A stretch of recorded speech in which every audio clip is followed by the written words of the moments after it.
Hello everyone, welcome back to the channel. Here we have a requested video from somebody in the comments. We're going to be going over the Dow Jones or US 30, right? So again, I'm going to be using the typical formula which I've used in every single video because it's having a repeatable edge is what's key. Right, so again, what we have over here, the four basic things, right? We're going to be starting off with our market structure. So this is the first thing that I'm going to analyze, and we're here on the daily time frame, okay?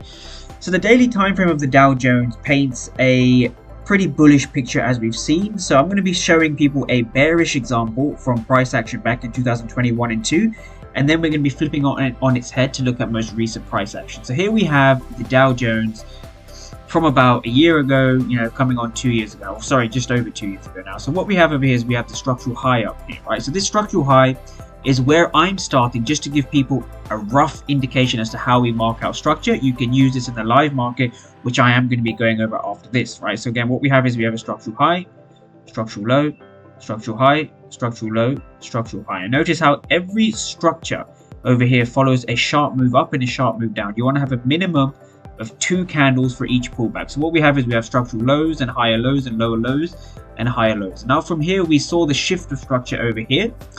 Now this from here represents a break of market structure, or an MSS, shift of market structure, whatever you want to call it. This now becomes a bullish break of structure.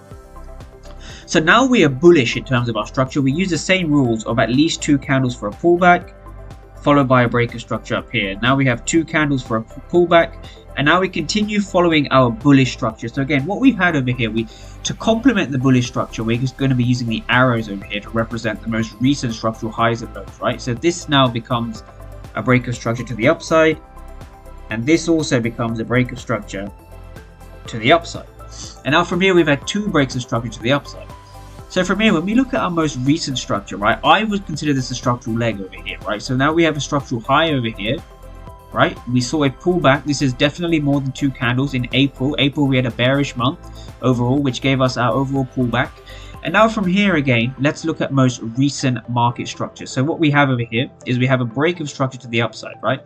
We've barely broken the structure. I mean, really, we've just broken above a body, not the strongest break in the world, but I would consider this a break of structure to the upside. And now from here, what do we have, right? So now let's go to our secret recipe when it comes to determining a bias, right? We have our market structure, which I've currently gone over in quite a bit of detail. We have our dealing range, the ICT dealing range, or just the dealing range for short. We have our PD arrays, and we have our inefficiencies or our fair value gaps, right? All of these, well, especially number 3 and 4, are ICT style concepts, and they all should be used in conjunction. So let's see how we analyze this. So we have a structural low down here, and we have a structural high up here. So this is a structural low, and this is our structural high. And now from here again, what we see is we see price giving us a dealing range to work with. The dealing range is essentially the Fibonacci tool being projected from the swing low up to the swing high, just like this, right? So this gives us our structure, which is bullish, our dealing range, which is also bullish, of course, our PD arrays, which gives us our premium up here and our discount down here. And last but not least, we want to be looking for fair value gaps in the discounted region.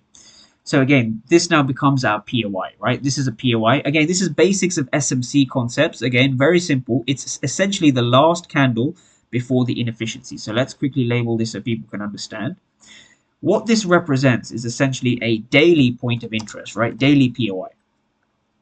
Right, so if we just extend that along, this is the next overall daily POI. So this is at the price point of 38,358, right? So 38,358, 38,358, right?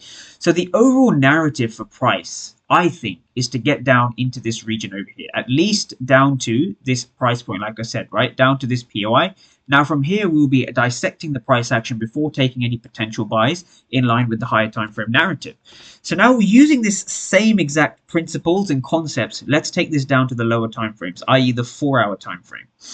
So the 4-hour time frame, of course, again, understand we have our daily range to work with, a daily dealing range, sorry, should I say.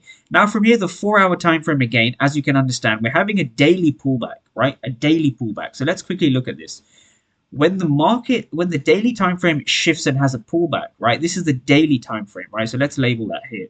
This is the daily time frame. The 4-hour time frame is going to do something like this. So if we analyze this region over here, the 4-hour time frame is going to do something like this. We're going to see a shift of structure on the 4-hour time frame, just like this, right? So this here gives us our break of structure. This is the 4-hour time frame over here. Let's quickly label that, right? Sorry if you couldn't see that. So this is the daily time frame.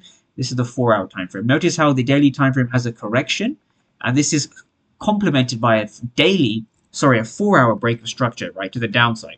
So that's exactly what we have over here on US 30, right? So the US 30 itself, what we've seen is we've seen price, or we've seen structure giving us bullish structure to begin with. Again, so let's quickly change the color to orange. So what we have is we have a bullish structure over here. So structural low down here. And now from here, what we see is we see the break of structure, right?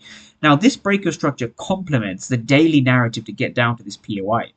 So my overall narrative for US 30 is quite simple, right? So I do expect lower prices, at least down to the daily equilibrium. So at least down to 38,600, right? 38,650, sorry. So at least down to this daily equilibrium. So if we quickly head down to one more time frame, the 15-minute time frame, of course, is going to be bearish, right? Of course, it's going to be bearish structure overall, right? So again, this is that daily high over here.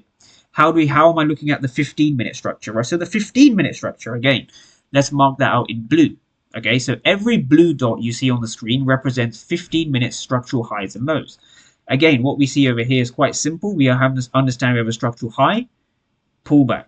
Now we have a structural high, which again coincides with the daily high. And now we've seen a break of structure to the upside. We've seen a pullback up here.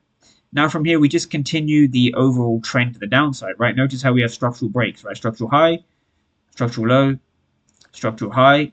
Now from here, we've just fallen out the sky. So we've had a pretty bearish week so far.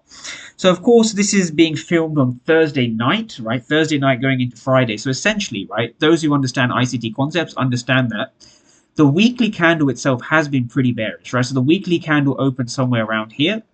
We had a manipulation bullish, and now we've just headed higher over here, right? So now we could indeed, yes, I do expect the overall narrative to be bearish. So I do expect the overall narrative to be bearish overall, but that could potentially happen next week. So again, from here, understanding that price could give us a Friday reversal before closing, giving us a retracement into the weekly range. Okay, that is a potential going into tomorrow. So for those who are watching this on the 23rd of May, this is my potential outlooks going into tomorrow, right? But this is something that I believe a lot of people will benefit from, understanding how I'm looking at the US 30 chart. So overall, on the higher time frame to the 4-hour time frame, we see a change of character at least, or a break of structure, depending on how you look at it. A daily POI down here, and I do expect price to come pretty close to this POI in the near future.